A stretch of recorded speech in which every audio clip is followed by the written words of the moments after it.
Morning. സമയം ഒരു 5:30 ആയപ്പോഴത്തേക്കും അലാറം അടിച്ചു തുടങ്ങിയിട്ടുണ്ടായിരുന്നു. പതിയെ ഉറക്കം എഴുന്നേറ്റ് കേട്ടോ.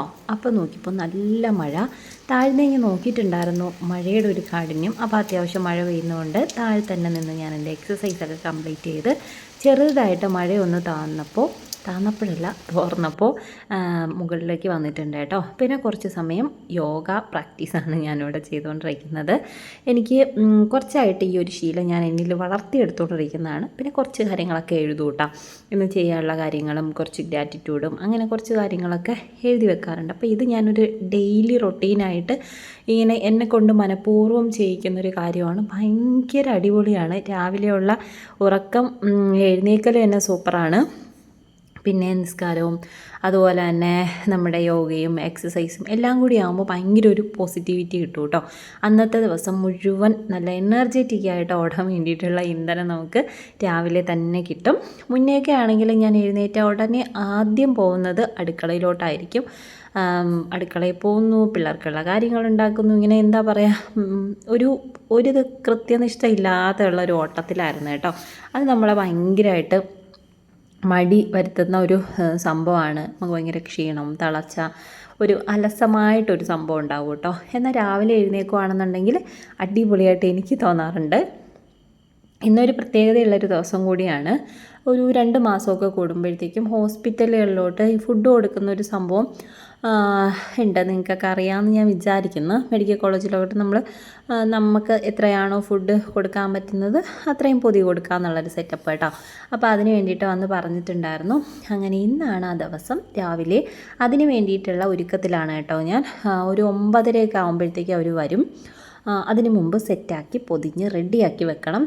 ഈ ഒരു മീൻ കറി, മീൻ പൊരിച്ചത്, ഇതൊന്നും കിറ്റിൽ വെക്കുന്നതിനോട് എനിക്ക് താല്പര്യമില്ല കേട്ടോ. ഈ പൊതിച്ചോറ് കൊടുക്കുന്ന സമയത്ത് ഇനി കിട്ടുന്ന ആർക്കാണെന്ന് നമുക്കറിയില്ലല്ലോ. ചില ആൾക്കാർ ചിലപ്പോൾ മീൻ കൂട്ടാൻ ഇഷ്ടപ്പെടാത്ത ആൾക്കാരായിരിക്കും. അല്ലെങ്കിൽ നമ്മൾ മേടിക്കുന്ന മീൻ അവർക്ക് ഓക്കെ ആയിരിക്കത്തില്ല. കറി എല്ലാവരും വെക്കുന്ന കറി എല്ലാവരും കൂട്ടണം, അങ്ങനെയില്ലല്ലോ. അതുകൊണ്ട് പൊതുവേ ഞാൻ വെക്കുന്ന മീൻ കറി എനിക്കിഷ്ടമില്ലാത്തത് കൊണ്ട് ഞാൻ ആ സംഭവം ഒഴിവാക്കും കേട്ടോ. ചമ്മന്തിയും ചോറും മുട്ട പൊരിച്ചതും തോരനും അങ്ങനെ ഒരു സംഭവമാണ് പൊതിച്ചോറ് ഞാൻ ഉണ്ടാക്കുന്നത്. അപ്പോൾ ഇന്നും അതേപോലെയാണ് ചെയ്യുന്നത്. ഒഴിച്ചുകറി എന്തെങ്കിലും വെക്കും കേട്ടോ. അപ്പോൾ ഇന്ന് പരിപ്പ് വെക്കാമെന്ന് വിചാരിച്ച് പരിപ്പിനുള്ള നമ്മുടെ ഡാലിയ പരിപ്പും കൊച്ചുള്ളിയും കൂടി അരിഞ്ഞിട്ടിട്ടുണ്ട്. അതിൻ്റെ ഇടയിൽ ഞാനൊന്ന് വെറും ചായ ഇട്ടു. ഇതിൻ്റെ കുഞ്ഞൻ കപ്പ്, അതിൻ്റെ അകത്തേക്ക് കുറച്ച് വെറും ചായ ഒഴിച്ച് കുടിക്കാമെന്ന് വിചാരിച്ചു കേട്ടോ. ഇവിടെ അത് പതിവുള്ള കാര്യമല്ല രാവിലെ എഴുന്നേറ്റ് ചായയും വെറും ചായയൊക്കെ, എന്നാലും ഞാൻ ഇടും കേട്ടോ. എല്ലാവരും കുടിക്കുമോയെന്ന് ചോദിച്ചാൽ കുടിക്കുമൊന്നുമില്ല. ഞാനും അത്ര, ഇപ്പോൾ ഒരു കപ്പ് ചായ എടുത്തു എന്ന് വിചാരിക്കുക, പല സമയങ്ങളിലായിട്ടായിരിക്കും ഞാനത് ഫിനിഷ് ചെയ്യുന്നത്. ചില ദിവസങ്ങളിൽ മൊത്തം കുടിക്കുകയോ ഇല്ല. എന്നാലും അതൊരു ചടങ്ങ് പോലെ രാവിലെ ഇടണം കേട്ടോ. അപ്പോൾ അപ്പോഴേക്കും നമ്മുടെ കുക്കറിൽ ആവി വന്നിട്ടുണ്ട്. അതൊക്കെ ഒന്ന് സെറ്റാക്കണം. ഇന്ന് ഏറ്റവും ഹൈലൈറ്റും സമാധാനവുമായിട്ടുള്ള കാര്യം എന്താണെന്ന് വെച്ചാൽ പിള്ളേർക്ക് സ്കൂളില്ല. സ്കൂളും കൂടെ ഉണ്ടെന്നുണ്ടെങ്കിൽ ഞാൻ കൂടുതൽ ഓടേണ്ടി വരും കേട്ടോ. അവർ സ്കൂളിൽ ചോറ് കൊണ്ടുപോകില്ല. അപ്പോൾ അവർക്ക് കാപ്പി കാര്യങ്ങളൊക്കെ സെറ്റാക്കണം. അവരുടെ ബാക്കി കാര്യങ്ങളും ഒക്കെ ഒന്ന് നോക്കി നടക്കണമല്ലോ. ഇന്നിപ്പോൾ സ്കൂളില്ലാത്തതുകൊണ്ട് അതൊരു സമാധാനം. രാവിലെ ഞാൻ കാപ്പിയും കൂടെ ആക്കാമെന്ന് വിചാരിച്ചു. ചപ്പാത്തി വാങ്ങിച്ച് ഇരിപ്പുണ്ടായിരുന്നു, അപ്പോൾ അതൊന്ന് ചൂടാക്കുന്നുണ്ട്. കറി ഇരിക്കുന്നുണ്ട് കേട്ടോ. അപ്പോൾ അതും കൂട്ടിയിട്ട് കഴിക്കാമെന്ന് വിചാരിച്ച്. പിന്നെ ചമ്മന്തിക്കുള്ള തേങ്ങയും കാര്യങ്ങളൊക്കെ രാവിലെ തന്നെ സെറ്റാക്കി. ചമ്മന്തി അരച്ച് വെച്ചില്ല എന്നുണ്ടെങ്കിൽ കറണ്ട് പോയാൽ 8ൻ്റെ പണി കിട്ടും. അപ്പോൾ അതുകൊണ്ട് പെട്ടെന്ന് തന്നെ തേങ്ങയൊക്കെ തിരികെ നമുക്ക് ചമ്മന്തിയും കാര്യങ്ങളൊക്കെ അരയ്ക്കാം. നല്ലൊരു രസമുള്ളൊരു പരിപാടിയാണ് കേട്ടോ. ഇതേപോലെ പൊതിയും കാര്യങ്ങളൊക്കെ സെറ്റാക്കുക എന്ന് പറയുന്നത് ചില ദിവസങ്ങളിൽ എനിക്ക് ഭയങ്കര ആഗ്രഹം തോന്നും പൊതിച്ചോറ് കഴിക്കാൻ വേണ്ടിയിട്ട്. അപ്പോൾ ഇപ്പോൾ മീനില്ലാത്ത ദിവസങ്ങളിൽ, അതായത് മീൻ വാങ്ങിക്കുന്നില്ല എന്നുണ്ടെങ്കിൽ അന്ന് ചമ്മന്തിയും ചോറും തൈരും ഒരു കരിവാടും ഒക്കെ ആയിട്ട് കഴിക്കാൻ എനിക്ക് ഭയങ്കര ഇഷ്ടമാണ് കേട്ടോ. ഒന്ന് പൊതിഞ്ഞ് വെച്ചിട്ടൊക്കെ കഴിക്കുകയാണെങ്കിൽ രസം ഉണ്ടാവുമല്ലോ. ഇപ്പോൾ ഇടയ്ക്കിടയ്ക്ക് നമ്മളങ്ങനെ ചെയ്യാറുണ്ടേ. ഇവിടെ മീൻ നിർബന്ധമായിട്ടും വാങ്ങിക്കുന്ന ഒരു സംഭവമാണ്. എനിക്ക് അത്രയ്ക്ക് അങ്ങോട്ട് മീൻ വേണം എന്ന് നിർബന്ധമില്ലാത്ത ആളാണ് കേട്ടോ.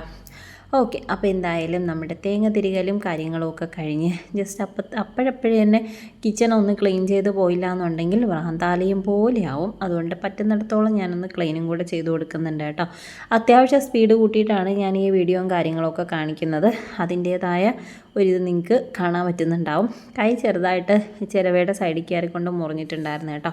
അപ്പോൾ എവിടെയെങ്കിലും മുറിഞ്ഞിട്ടുണ്ട് എന്നുണ്ടെങ്കിൽ പിന്നെ എപ്പോഴും നമുക്കതിങ്ങനെ ഒരു താങ്ങുന്നൊരു ഫീൽ വരുമല്ലോ. എവിടെയെങ്കിലും കയറിക്കൊള്ളും, വീണ്ടും നമുക്ക് കുറച്ചും കൂടി ആ മുറിവിൽ നിന്ന് ബ്ലഡ് വരും, അങ്ങനെയൊക്കെ. അപ്പോൾ ബാക്കി വെറും ചായയൊക്കെ ഞാൻ എടുത്ത് കുടിച്ചിട്ടുണ്ട്. ഇന്നലെ വൈകിട്ട് ഞാൻ ചോറ്, അതായത് 12 മണിയൊക്കെ കഴിഞ്ഞു കേട്ടോ ഞാൻ കിടന്നപ്പോൾ.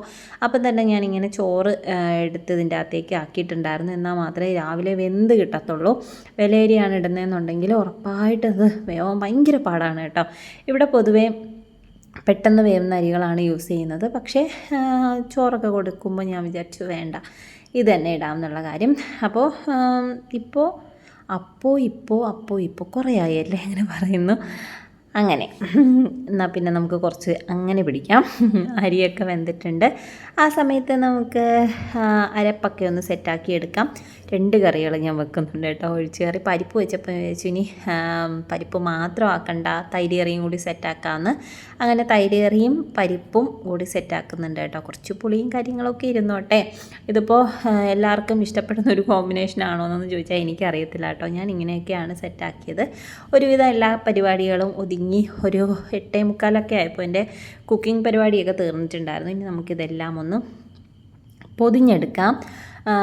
തോരനായിട്ട് വെച്ചിട്ടുണ്ടായിരുന്ന പപ്പയ്ക്കയാണ് കേട്ടോ. എനിക്ക് ഭയങ്കര ഇഷ്ടമാണ് പപ്പയ്ക്കയുടെ തോരൻ. അതായത് നമ്മൾ തേങ്ങ തിരുകുന്നത് പോലെ പപ്പയ്ക്ക ഇങ്ങനെ തിരികെ എടുത്ത് നന്നായിട്ട് കഴുകി പിഴിഞ്ഞെടുക്കണം കേട്ടോ. പപ്പയ്ക്ക തോരൻ വയ്ക്കുമ്പോൾ നിങ്ങളൊക്കെ അങ്ങനെ തന്നെയാണെന്ന് എനിക്ക് അറിഞ്ഞുകൂടാ. ആ ഒരു കറ നമ്മൾ കംപ്ലീറ്റ് ആയിട്ട് പിഴിഞ്ഞ് കളഞ്ഞിട്ട് തോരൻ വെക്കുവാണെങ്കിൽ നല്ല ടേസ്റ്റാണ് കേട്ടോ.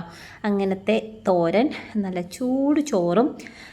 ചോറ് ഞാൻ കുറച്ച് നേരത്തെ ഇട്ട് വെക്കാമെന്ന് വിചാരിച്ചു കേട്ടോ. ഇതേപോലെ അല്ലെങ്കിൽ ആ ഒരു കറി കവറുണ്ടല്ലോ, നമ്മളെന്തായാലും പരിപ്പും അതുപോലെ തന്നെ തൈര് കറിയും സെപ്പറേറ്റ് കവറുകളിലാക്കിയിട്ടാണ് കെട്ടുന്നത്. അപ്പോൾ അത് ഇതിൻ്റെ കൂട്ടത്തിൽ വെച്ച് കഴിഞ്ഞാൽ ചൂടല്ലേ, ഇതിൻ്റെ കൂട്ടത്തിൽ വെച്ച് തന്നെ പൊതിയാൻ പറ്റുള്ളൂ, സെപ്പറേറ്റ് ആക്കാൻ പറ്റത്തില്ല. അപ്പോൾ എന്തായാലും കുറച്ച് നേരം ഒന്ന് ഇട്ട് ആറാൻ വേണ്ടിയിട്ട് വെക്കാമെന്ന് വിചാരിച്ചു കേട്ടോ. എല്ലാ സംഭവങ്ങളും ചെറിയൊന്ന് ചൂട് പോയിട്ട് കറികളിൻ്റെ അകത്ത് വെച്ചിട്ട് പൊതിയാമെന്ന് വിചാരിച്ചു. അപ്പോൾ ഈ ചോറ്, നമ്മുടെ തോരൻ, മുട്ട പൊരിച്ചത്, പിന്നെ കറികൾ ഞാൻ ഓൾറെഡി കെട്ടി വെച്ചിട്ടുണ്ട്. പിന്നെ നമ്മുടെ ചമ്മന്തി, നല്ല പുളിയും ഇഞ്ചിയും ഒക്കെ വെച്ചരച്ചിട്ടുള്ള ചമ്മന്തി. പിന്നെ കുറച്ച് അച്ചാറും കൂടെ വെക്കും കേട്ടോ. ഞാൻ സത്യം പറഞ്ഞാൽ അത് മറന്നു പോയതാണ്. പിന്നെ അതേ കുറച്ച് നേരം കഴിഞ്ഞിട്ടാണ് ഈ ഒരു കറി കവറും കാര്യങ്ങളൊക്കെ ഇതിൻ്റെ അകത്തേക്ക് വെച്ച് കൊടുത്തിട്ടുണ്ടായിരുന്നത്. പരിപ്പും നമ്മുടെ തൈര് കറിയും, ഇത്രയും സാധനങ്ങളാണ് ഒരു ഇതിൻ്റെ അകത്തേക്ക് സെറ്റാക്കിയത്. ഇനി നമുക്കിതിനെ അങ്ങ് പൊതിഞ്ഞെടുക്കാം.